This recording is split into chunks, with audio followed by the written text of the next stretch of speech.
আজকের এই জুমায় আপনাদের উদ্দেশ্যে আমার খুতবার বিষয় আল্লাহর হক বা আল্লাহর অধিকার সম্পর্কে। সম্মানিত ভাইয়েরা, আল্লাহ তাআলা হলেন আমাদের স্রষ্টা, আর আমরা হলাম তার সৃষ্টি। আল্লাহ তাআলা যদি আমাদেরকে সৃষ্টি না করতেন তাহলে আমাদের কোনো অস্তিত্বই থাকতো না।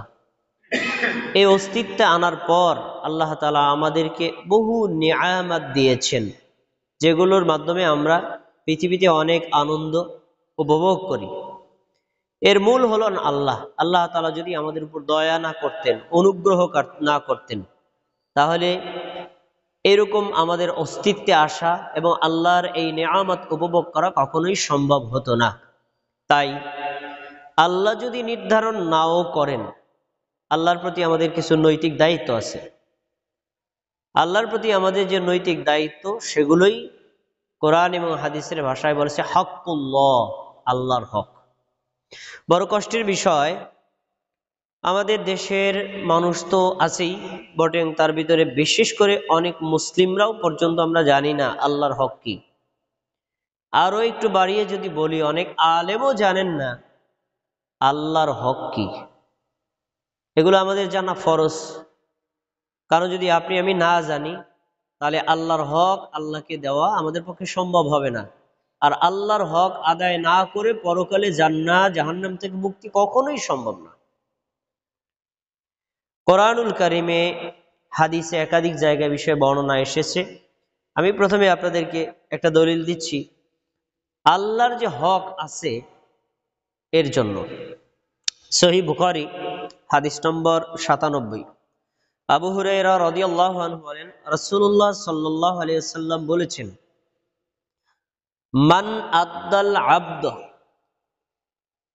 বা ইযা আদ্দাল আবদু, বান্দা যখন আদায় করে হাক্কাল্লাহ, আল্লাহর হক, ওয়া হাক্ক মাওয়ালিহি, যে তার অধীনে আছে, মানে মনিবের হক, কানা লাহু আজরান, আল্লাহ তাআলা ওই ব্যক্তির জন্য সকল কাজের ডাবল নেকি দিবেন। সুবহানাল্লাহ, দ্বিগুণ নেকি দিবেন।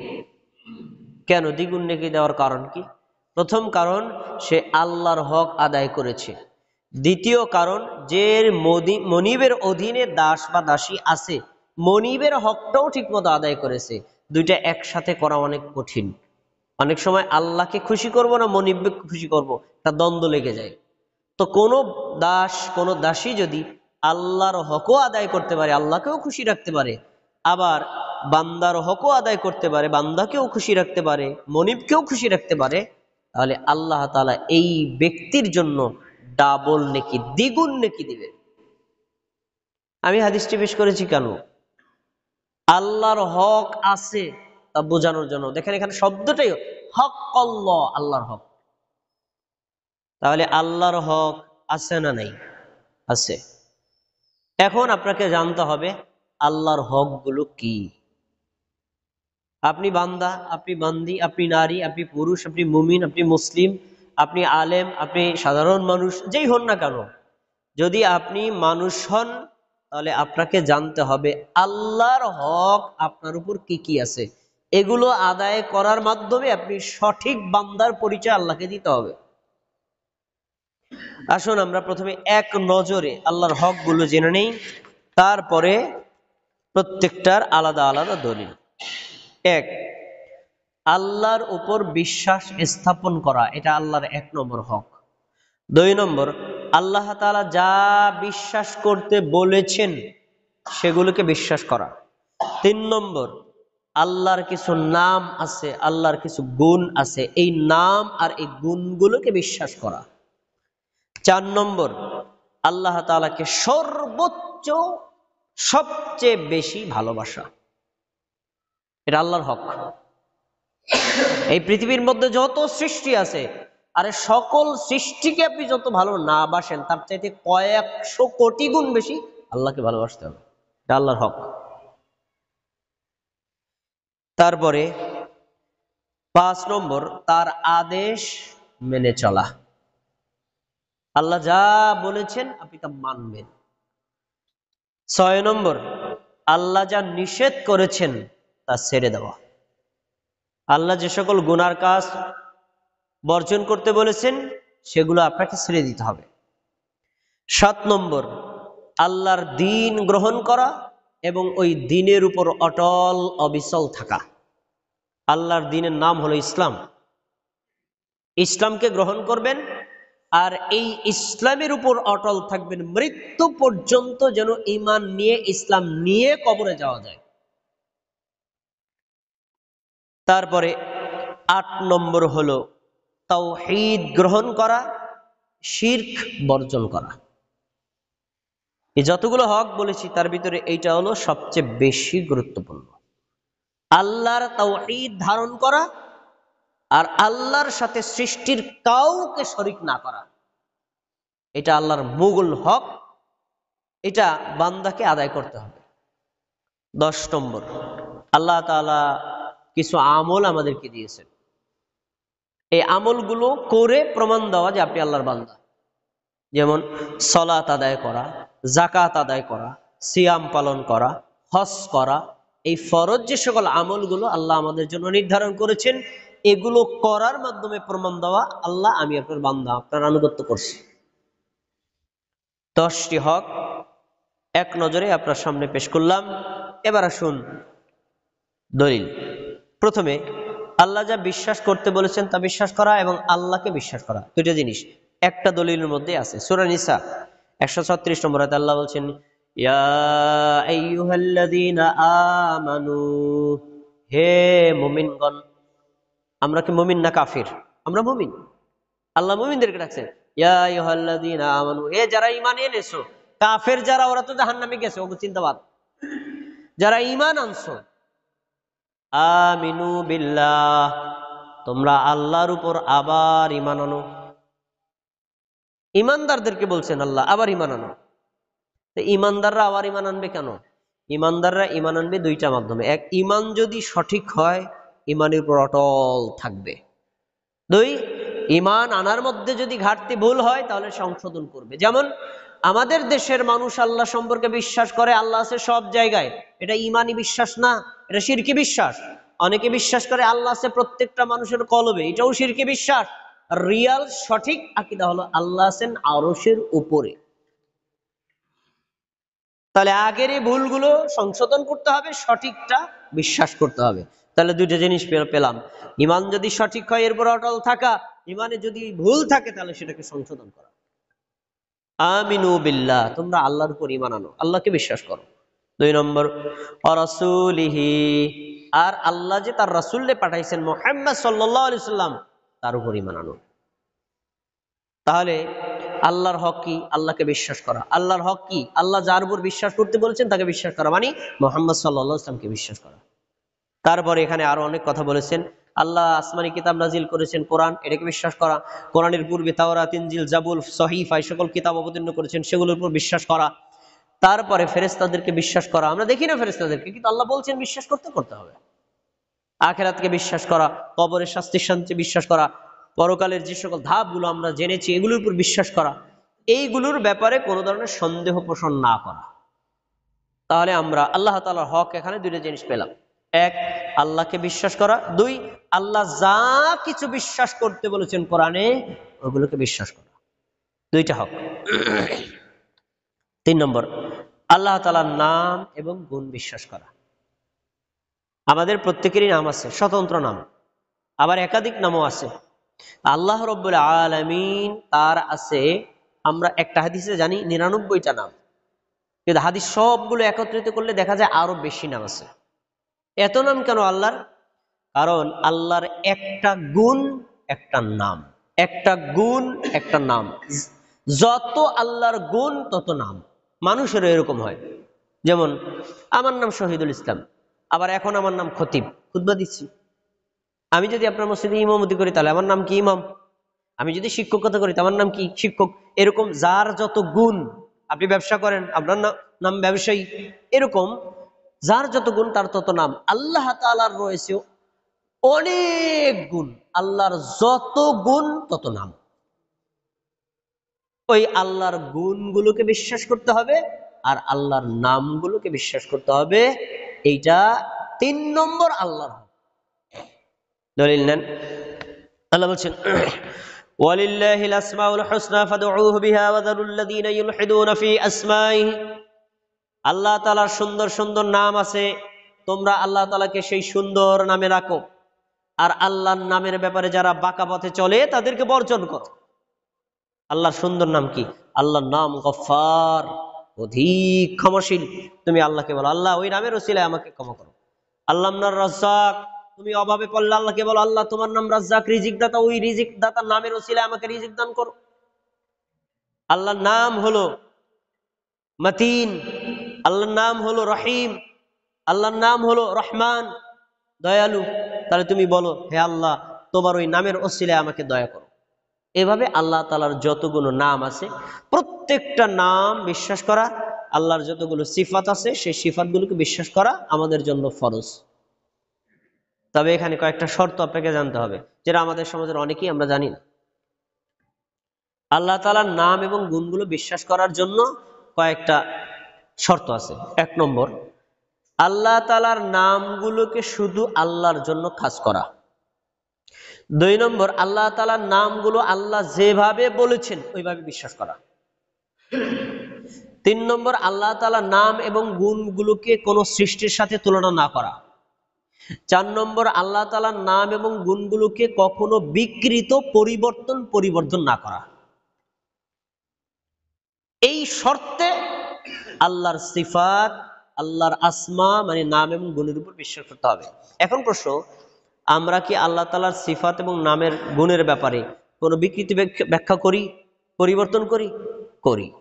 প্রমাণ দিয়ে দেখেন, বহু হুজুর আছে বয়ান করার সময় বলে তাবারাকাল্লাযী বিয়াদিহিল মুলকু ওয়া হুয়া আলা কুল্লি শাইইন কাদির। বরকতময় হলেন সেই আল্লাহ যে আল্লাহর কুদরতি হাতে রাজত্ব। কি বলছে শব্দটা? কুদরতি হাতে। অথচ কোরআনের আয়াতে কুদরতি শব্দটা নাই। আল্লাহ বলছেন হাত, আর মুফতি সাহেব বলছে কুদরতি হাত। ব্যাখ্যা অর্থ কি ঠিক হইল না বিকৃত হইল? এটার ব্যাপারে বলা হয়েছে আল্লাহর নাম আল্লাহ যা যেভাবে বলেছেন ওইভাবে বলতে হবে, বিশ্বাস করতে হবে। আল্লাহর গুণ আল্লাহ যেভাবে বলেছেন ওইভাবে বিশ্বাস করতে হবে, ওইভাবেই বলতে হবে, কোনো চেঞ্জ করা যাবে না। তো ওখানে আল্লাহ বলছেন আল্লাহর হাতে রাজত্ব, মুফতি সাহেব বলছে আল্লাহর কুদরতি হাতে রাজত্ব। এই যে বিকৃত ব্যাখ্যা, এটা তাওহীদ বিরোধী। আল্লাহর নাম আল্লাহ যা বলছেন যেভাবে ওইভাবে বিশ্বাস করতে হবে, কোনো পরিবর্তন করা যাবে না। দয়াময় আল্লাহর গুণের ব্যাপারে আল্লাহ বলছেন আর রহমান আলাল আরশি ইস্তাওয়া, আল্লাহ তাআলা আরশের উপরে উঠেছেন, আল্লাহ তাআলা আরশের উপরে আছেন। তা আল্লাহর এই যে গুণ আরশের উপর আছে, এটা বিশ্বাস করা, এটা প্রচার করা মুমিনের দায়িত্ব। এই কথা যদি আমরা বলতে চাই তাহলে আল্লাহ আরশের উপর কেমন আছে, শুইয়া না বইসা না কাইতইয়া, এই কথা বলা বিদআত। কারণ আল্লাহ তাআলা যেভাবে বলেছেন এটা বিশ্বাস করতে হবে, কোনো বিকৃত পরিবর্তন অথবা এটার কাউন্টারে কোনো প্রশ্ন করা যাবে না। তাহলে বোঝা যাবে আপনার ঈমানে ঘাটতি আছে। আচ্ছা, তাহলে আমরা কি পেলাম? আল্লাহ তাআলার নাম এবং গুণে আমরা বিশ্বাস করবো, এই হকটা কার? আল্লাহর হক। 4 নম্বর, আল্লাহকে সর্বোচ্চ সবচেয়ে বেশি ভালোবাসা। আমরা ভালোবাসাকে 3টা স্তরে ভাগ করতে পারি। প্রথম স্তর আল্লাহর, দ্বিতীয় স্তর রাসূলের, তৃতীয় স্তর আমভাবে সবার। খেয়াল করে শুনতে হবে কথাটা। আল্লাহর স্তরটা হলো সর্বোচ্চ লেভেলে, এর সাথে কাউকে কাছাকাছি আনা যাবে না। এমনকি আমাদের নবী আর আল্লাহ দুইজনকে সমান ভালোবাসে এই বিশ্বাস করলে আপনার ঈমান চলে যাবে না। নবী তো একজন সৃষ্টি, নবী তো একজন মানুষ, আর আল্লাহ হলেন স্রষ্টা। আল্লাহকে সর্বোচ্চ বেশি ভালোবাসা ঈমান।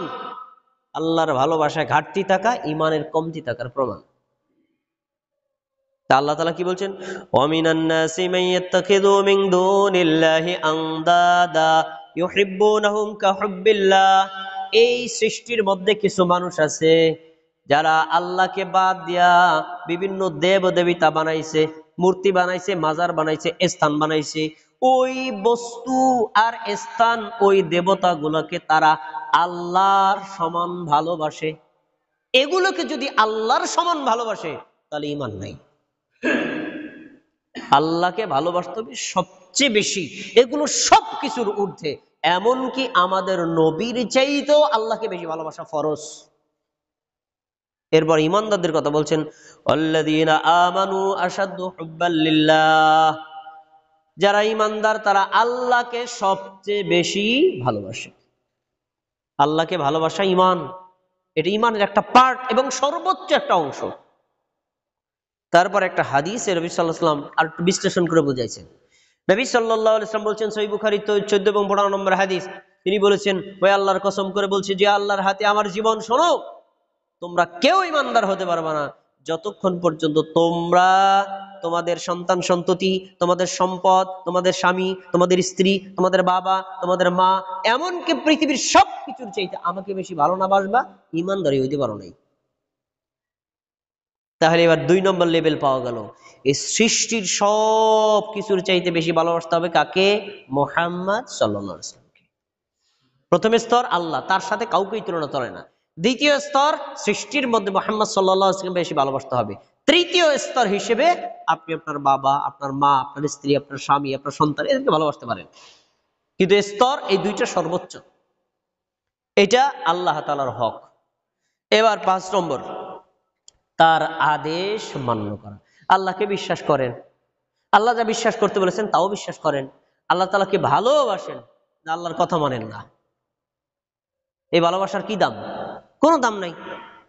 আপনার মসজিদের ইমাম সাহেবরে প্রত্যেকদিন বাসায় নিয়ে দাওয়াত করে খাওয়ান, কিন্তু ইমাম সাহেব যখন আল্লাহু আকবার আল্লাহু আকবার বলে হাইয়া আলাস সালাত বলে ডাক দেয়, আজানে নামাজে আসেন, নামাজে আসেন না। নামাজে আসেন না, ইমাম সাহেব তো মহব্বত করি। এই মহব্বত দিয়ে পার পাওয়া যাবে না, কাজে প্রমাণ দিতে হবে। আপনি যদি ইমাম সাহেবকে ভালোই বাসেন তাহলে ইমামের পিছনে 5 ওয়াক্ত সালাত আদায় করতেন। ঠিক একই কথা, আপনি আল্লাহ তাআলাকে ভালোবাসেন, আল্লাহকে শ্রদ্ধা করেন, আল্লাহর কথাগুলো আপনি বিশ্বাস করেন, একটাও মানেন না, এই ভালোবাসাতে হবে কি? এটা তো আপনার কথার সাথে বিশ্বাসের সাথে কোনো মিল নাই, মুনাফিকের লক্ষণ। এজন্য আল্লাহ যা আদেশ করেছেন তা মানার সর্বোচ্চ চেষ্টা করতে হবে, আল্লাহর হক। কি বলছেন আল্লাহ দেখেন, ইয়া আইয়ুহাল্লাযীনা আমানু আতিউল্লাহ ওয়া আতিউর রাসূলা ওয়া উলিল আমরি মিনকুম, হে মুমিনগণ তোমরা আল্লাহকে মেনে চলো আর রাসূলকে মেনে চলো, তোমাদের মধ্যে যারা আদেশদাতাগণ তাদের কথাও মেনে চলো।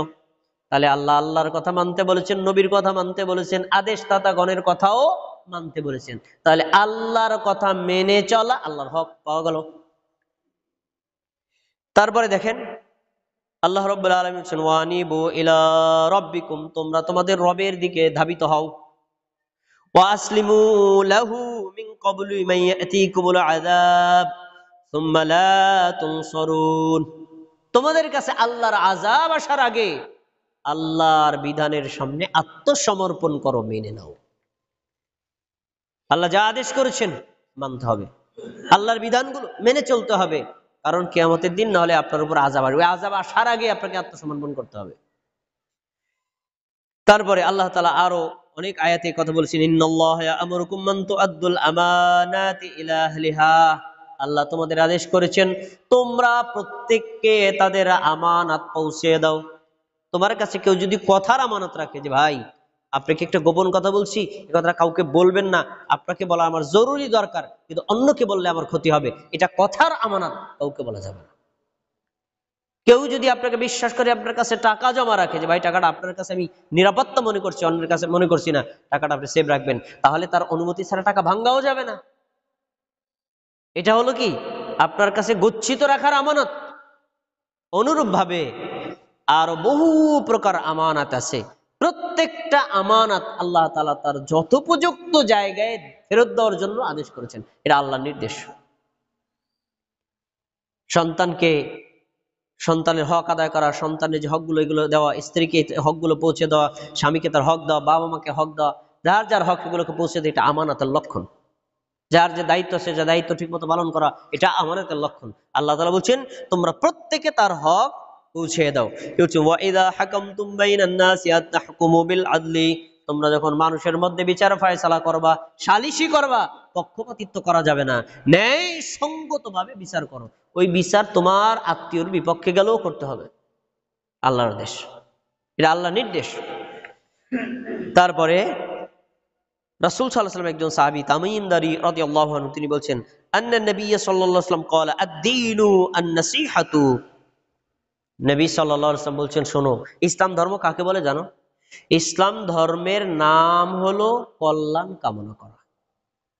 কারো অমঙ্গল কখনো ইসলামের মধ্যে থেকে কামনা করা যাবে না। পয়েন্টটা মনে রাখেন। আপনার শত্রু হলেও আপনি তার কল্যাণ কামনা করবেন। তা শত্রু আমি কল্যাণ কামনা করবো? একটু আগে আমার 10,000 টাকা চুরি করে লেগেছে, চোরের জন্য ভালো কামনা করবো মানে কি করাম? আর পাইলে তো 5টা বাড়ি দিন না, তার জন্য কি কল্যাণ? আল্লাহ আপনি তাকে হেদায়েত দান করেন, এটাও তার কল্যাণ কামনা করা। সে আমার 10,000 টাকা চুরি করে আমার ক্ষতি করলো, আর এক ভাইয়ের ক্ষতি করুক, এটাকে আমি চাই না। আল্লাহ তুমি তাকে হেদায়েত দান করো, এটা কল্যাণ কামনা করা। ইসলাম ধর্মই হলো মানুষের কল্যাণের জন্য এসেছে।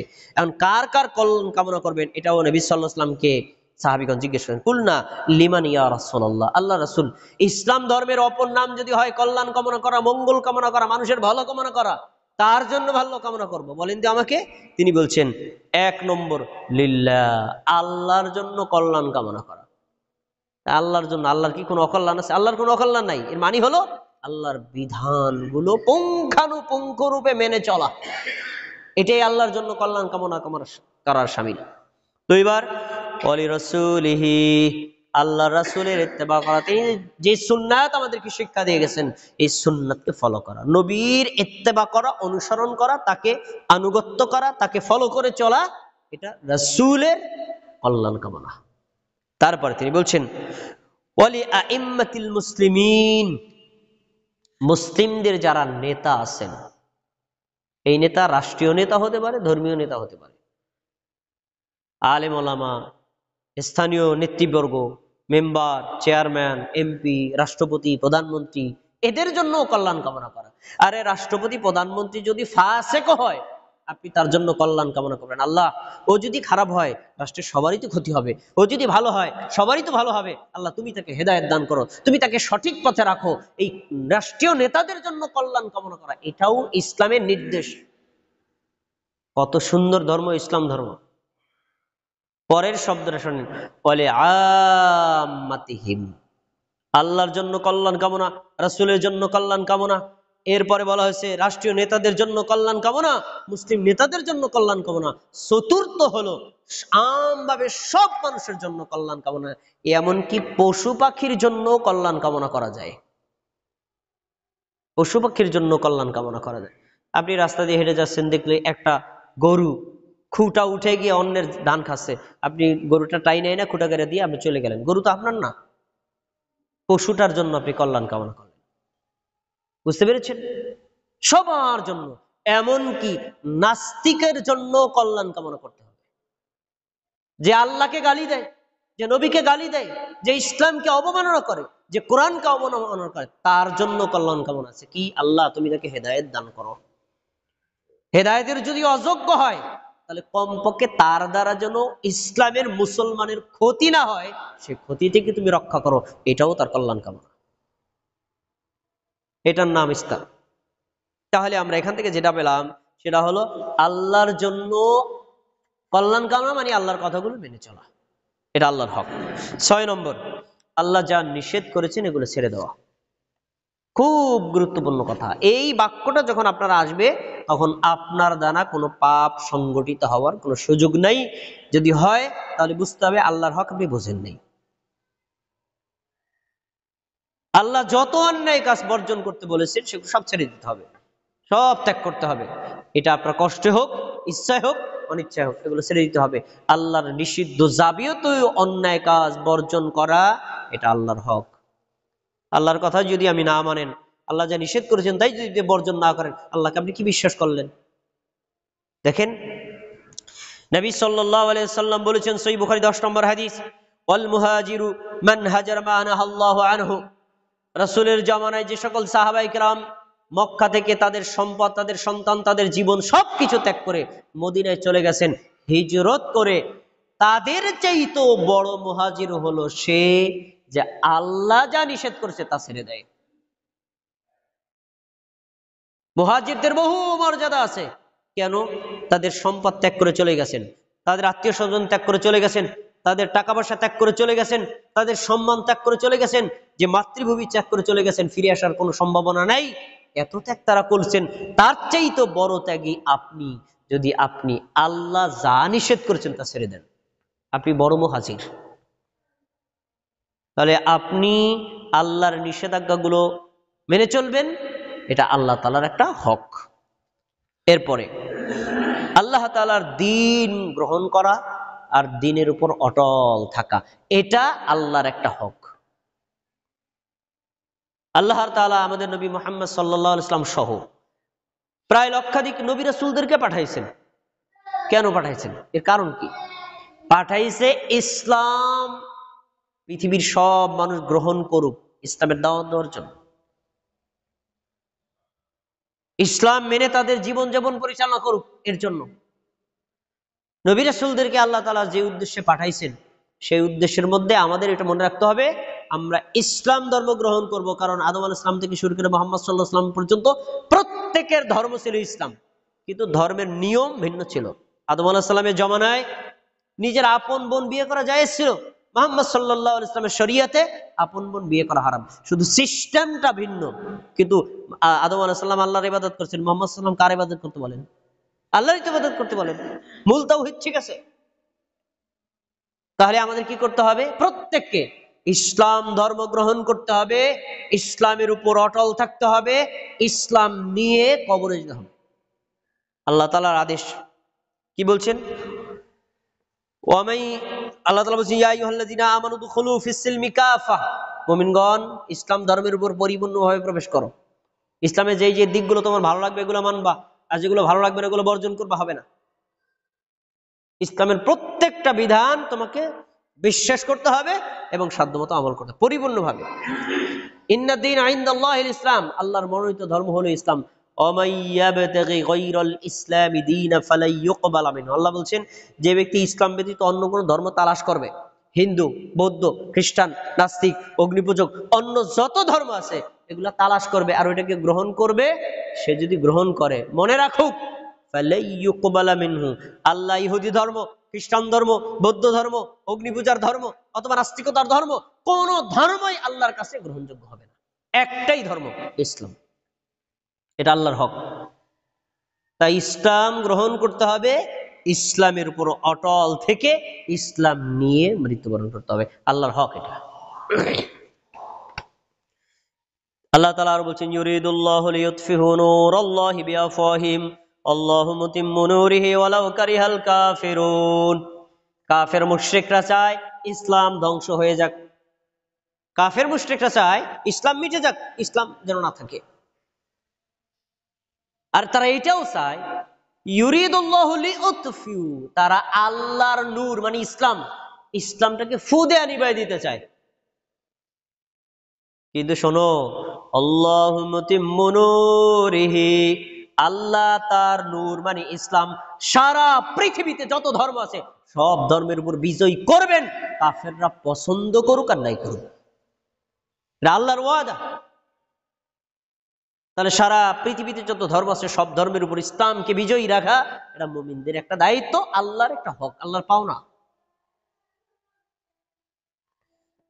এরপরে আল্লাহ তাআলার ৮ নম্বর এবং ৯ নম্বর হক দুটো একসাথে বলছি। এইটা আজকের আলোচনার সবচেয়ে গুরুত্বপূর্ণ বিষয়, এটা আমি এই জন্য শেষে আনছি। এটা আমাদের বিশেষ করে মুমিন মুসলিমদের বেশি মনে রাখা দরকার। আল্লাহর হক ৮ নম্বর, আল্লাহর তাওহীদ গ্রহণ করা।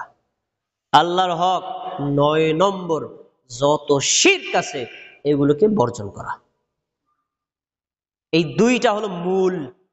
কেউ যদি আল্লাহর তাওহীদ ধারণ করতে পারে, শিরককে বর্জন করতে পারে, সে যদি গুনাহগারও হয় আল্লাহ তাআলা হয়তো গুনাহ ক্ষমা করে দিবেন, আর না হলে শাফাআতের মাধ্যমে ক্ষমা করবেন, আর না হলে শাস্তি পেয়ে হলেও একদিন সে নিশ্চিত জান্নাতে যাবে। কিন্তু যদি শিরিক সে ধারণ করে তাওহীদ সে গ্রহণ করতে না পারে, তাহলে তার আমল যতই ভালো হোক সে পরকালে মুক্তি পাবে না। এইটাই হলো ইসলামের আসল থিম। আসল থিম। আপনাদের এই মসজিদটা বর্তমানে পাকা, আগে ছিল কিসের মনে আছে নাকি? টিনের ঘর ছিল, মনে আছে? এই টিনের ঘরের এই মসজিদ যখন ছিল তখন সৌদি আরব থেকে একজন শায়েখ আসছিলেন। তিনি আরবিতে বক্তব্য দিচ্ছেন, বাংলাদেশের একজন অনুবাদ করে বুঝাইছেন। আপনারা ছিলেন কিনা? আমি ছিলাম। তিনি আইসা দেখি তাওহীদের ব্যাপারে কথা বলতেছেন, তাওহীদ তাওহীদ তাওহীদ তাওহীদ। সৌদি আরবের শায়েখরা গেলে খালি তাওহীদ। আর আমার মনে একটা প্রশ্ন, ওনারা তাওহীদ ছাড়া কি আর ওয়াজ জানে না? হ্যাঁ, আমাদের দেশের ওয়াইজরা যেমন বক্তারা আছে, একটু গজল গায়, একটু সঙ্গীত গায়, আবার দুই একটা গানও গায়, একটু মাতাইয়াও রাখে, একটু বং সঙ্গ করে, যে তারা যে হেরে যায় খালি তাওহীদের ঘটনা কি? তারা বুঝছে ইসলামের বেসিক হলো তাওহীদ। বেসিক ঠিক থাকলে সব ঠিক হবে, বেসিক যদি ভুল হয় কোনো কিছু ঠিক থাকবে না। যেটি বাংলাদেশের প্রমাণ। বাংলাদেশে নাকি 90% মুসলিম, অথচ মাজার পূজারি, কবর পূজারি সব ভরা, পীর পূজারি সব ভরা। বাংলাদেশের 90% লোক নাকি মুসলিম, অথচ জীবনে কোনোদিন ইসলামের ক্ষমতায় নিতে পারে নাই। হ্যাঁ, এরাও নাকি মুসলিম। এই সংখ্যার মুসলিম, ইসলামের কোনো ভ্যালি নেই। বেসিক ঠিক করতে হবে। ইসলামের বেসিক হলো তাওহীদ। এক আল্লাহকে আল্লাহ মনে করে আল্লাহর ইবাদত করা, আল্লাহর যত ইবাদত আছে আল্লাহ ছাড়া অন্য কাউকে না দেওয়া, এটাই হলো ইসলামের মূল। তাই যদি মানুষ বুঝতো, তাহলে বাংলার জনগণ পীরকে সেজদা করা, বাজারকে সেজদা করা, কবরকে সেজদা করা, আর বিভিন্ন স্থান বস্তুকে সেজদা করা, এমনকি পাথরকে সেজদা পর্যন্ত করে বাংলাদেশের নামদারি মুসলমানরা। এ তাওহীদের কি বুঝছে? কিছুই তো বোঝা নেই। আসেন একটা সুসংবাদমূলক হাদিস আপনাদেরকে শোনাই। সুসংবাদমূলক হাদিস, হাদিসটা মনে রাখতে হবে আপনাদের। সহিহ বুখারী হাদিস নাম্বার 2856। عن معاذ رضي الله عنه قال كنت ردف النبي صلى الله عليه وسلم على حمار। খুব খেয়াল করে শুনবেন। মুআয রাদিয়াল্লাহু আনহু বলেন, আমি একদিন আমাদের নবীর গাধার পিছনে বসা ছিলাম। গাধাটা আমাদের নবীর, চালাচ্ছেন কে? আমাদের নবী, পেছনে বসা কে? মুআয। দুইজন পাশাপাশি, খেয়াল করে শোনেন। এখন ফাকালা ইয়া মুআয হাল তাদরি মা হাক্কুল্লাহি আলা ইবাদিহি। আল্লাহর নবী সামনে থেকে পেছনে মুআযরে ডাকছেন, মুআয তুমি কি জানো বান্দার উপর আল্লাহর হক কি আর আল্লাহর উপর বান্দার হক কি? একটু সবাই কথা বলবেন। এই প্রশ্ন করছেন কে? কাকে? মুআযকে। মুআয হলেন নবীর একজন সাহাবী। আমাদের নবী জিজ্ঞেস করছেন সাহাবীকে। তো সাহাবীদের একটা চিরন্তন অভ্যাস, তারা ছিলেন বিনয়ী, ভদ্র, সভ্য। এজন্য তারা কমন ভাবে এই প্রশ্নের উত্তর এটাই বলতেন, আল্লাহ এবং তার রাসূলই ভালো জানেন। জানলেও বলতেন না। মানে তারা কেন বলতেন না? কারণ আমি ইলমের গৌরব করব না, আমি নবী থেকে শিখবো, এটা ছিল তাদের থিম। আর আরেকটা হলো, আমি যে জানি, জানার ভিতরে ভুল থাকতে পারে, তিনি আমাকে বলুক। এই জন্য তারা এটা আল্লাহ এবং আল্লাহ রাসূলকে হস্তান্তর করে দিত। তিনি বললেন, কুলতু আল্লাহু ওয়া রাসূলুহু আলাম, আমি বললাম আল্লাহ এবং তার রাসূলই ভালো জানেন। এরপরে ক্বালা, তিনি বললেন, ফা ইন্না হাক্কাল্লাহি আলা ইবাদিহি আইয়াবুদু। মুআয তুমি জেনে রাখো, আল্লাহর হক হলো বান্দা সবাই যাবতীয় যত ইবাদত এক আল্লাহর জন্য করবে। ওয়ালা ইউশরিকু বিহি শাইআ, আল্লাহর সাথে কোনো ইবাদতে কাউকে শরীক করবে না। এই কথাটা সবার মুখ দিয়ে বলাম আমি, কারণ এটা জরুরি। আমার সাথে বলেন, বলেন, বান্দা আল্লাহর ইবাদত করবে, বলেন, আল্লাহর সাথে কাউকে শরীক করবে না। এটা কার হক? এই কথাটা মনে রাখেন। পরের পয়েন্ট, এরপরে হলো শোনো, ওয়া হাক্কাল ইবাদি আলাল্লাহ, বান্দার হক আল্লাহর উপরে। আল্লাহর হক তো আপনি দিয়ে দিছেন, মানে সকল ইবাদত কার জন্য করেন? আল্লাহর জন্য। কখনো কাউকে শরিক করেন না, শিরিক করেন না, আল্লাহর হক দিয়ে দিলেন। এখন আপনার হক আছে না আল্লাহর কাছে? এখন কি বলছেন? বান্দার হক হলো আল্লাহর উপরে, আল্লাহ ইউআযযিবু মান লা ইউশরিকু বিহি শাইআ, যে ব্যক্তি আল্লাহর সাথে কাউকে শরিক করবে না, আল্লাহ তাকে শাস্তি দিবেন না। সুবহানাল্লাহ। এই হাদিসটা আরো সহজভাবে বোঝার জন্য যান তিরমিজিতে, তাহলে সহজ হবে। রাসূল সাল্লাল্লাহু আলাইহি ওয়াসাল্লাম বলেন, আল্লাহ তাআলা বলেছেন, হে বান্দা, তুমি যদি পুরো পৃথিবী ভর্তি পাপ নিয়ে আমার কাছে আসো, এই পাপ আমার কাছে কিছুই না। যদি শিরিক না করো, আমি পৃথিবী পূর্ণ পাপ সব ক্ষমা করে দিব। শিরিক করলে ক্ষমা হবে না। তাহলে বোঝা যাচ্ছে, একজন মুমিন ব্যক্তি, মুসলিম ব্যক্তি, নারী আর পুরুষ যদি অন্যান্য গুনাহ করেও থাকে, করতে আমরা বলছি না, করেও থাকে, শিরিক যদি না করে, এক আল্লাহর ইবাদত করে, আল্লাহ দয়া করে সব পাপ ক্ষমা করে তাকে জান্নাত দিবেন। কেন দিবেন? তাওহীদ আছে তাই। কেন দিবেন? শিরিক করেনি তাই, এই জন্য দিবেন। এখন এই হাদিসটা আমি এই পর্যন্ত বলে থেমে যাই, তাহলে আমাদের মা বোনেরা মনে করে, তাহলে তো আমি জিনা করতেই পারি, তাহলে তো আমি চুরি করতেই পারি, তাহলে তো আমি কবিরা গুনাহ করতেই পারি, আল্লাহ তো মাফ করবে, হাদিস তো পাওয়াই গেল। পরে এই মুআয রাদিয়াল্লাহু তাআলা হাদিসটা শুনে এত খুশি হলেন, বললেন, ইয়া রাসূলুল্লাহ, হে আল্লাহ রাসূল, আফালা উবাশশিরু বিহিন নাস, এই হাদিসটা দিয়ে কি মানুষকে আমি সুসংবাদ দিব না যে তোমরা যদি শিরক বর্জন করো আর তাওহীদের উপর অটল থাকো, তাহলে তোমাদেরকে আল্লাহ শাস্তি দিবে না, তোমরা মাপ পাইয়াই যাবা। এটা কি বলবো না? রাসূল সাল্লাল্লাহু আলাইহি ওয়াসাল্লাম বলছেন, এখন বইলো না, এখন যদি বলো তাহলে হয়তো কেউ এই ব্যাখ্যা করতে পারে, পাপ যেহেতু সব মাফই হবে, তাহলে আমি শিরক করব না, কিন্তু জিনা করব, শিরিক করবো না, চুরি করবো, মাফ তো আল্লাহ করেই দিবে, সমস্যা কি? এরকম ভুল ব্যাখ্যা কেউ করতে পারে, এজন্য এখন বলার দরকার নেই। এরা সবাই নতুন মুসলমান, ঈমান আরো পাকা হোক, তারপরে সুসংবাদ দেব।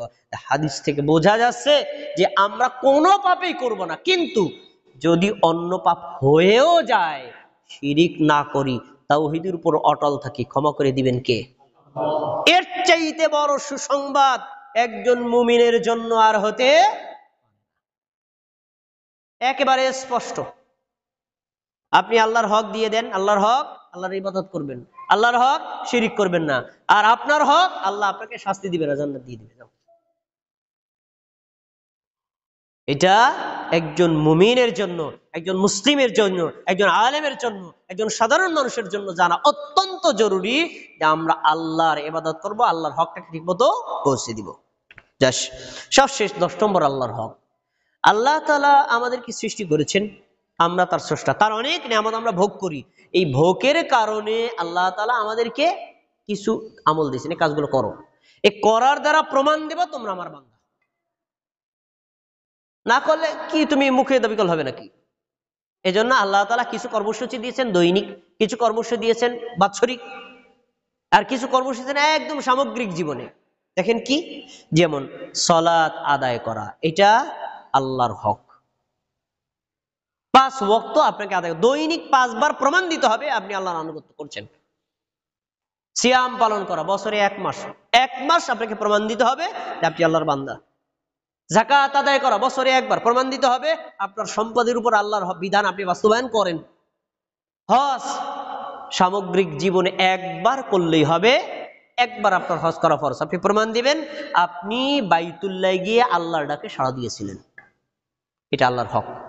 তাহলে 5 ওয়াক্ত সালাত দৈনিক কর্মসূচি, রমজানের সিয়াম বাৎসরিক কর্মসূচি, যাকাত বাৎসরিক কর্মসূচি, আর হজ জীবনে 1 বার হলেও তার কর্মসূচি বাস্তবায়ন করা। তাহলে বোঝা যাবে আপনি আপনার হকগুলো, আল্লাহর হকগুলো বাস্তবায়ন করছেন। ভাই, আজকের এই খুতবায় আমরা আল্লাহর হকগুলো জানলাম। যারা শুরুতে ছিলেন আমি এক নজরে বলে দিচ্ছি। দেখুন, 1 নম্বর, আমরা আল্লাহকে বিশ্বাস করব। 2 নম্বর, আল্লাহ যা বিশ্বাস করতে বলেছেন ওইগুলোকে বিশ্বাস করব। 3 নম্বর, আল্লাহ তাআলার নাম এবং গুণগুলোকে আল্লাহ কোরআন এবং সহিহ হাদিসে যেভাবে বলেছেন ওইভাবে বিশ্বাস করব। 4 নম্বর, আল্লাহকে সর্বোচ্চ বেশি ভালোবাসবো। 5 নম্বর, আল্লাহ তাআলার আদেশগুলো মেনে চলবো। 6 নম্বর, আল্লাহ যে সকল গুনার কাজ ছেড়ে দিতে বলেছেন এই নিষেধগুলো আমরা বর্জন করব।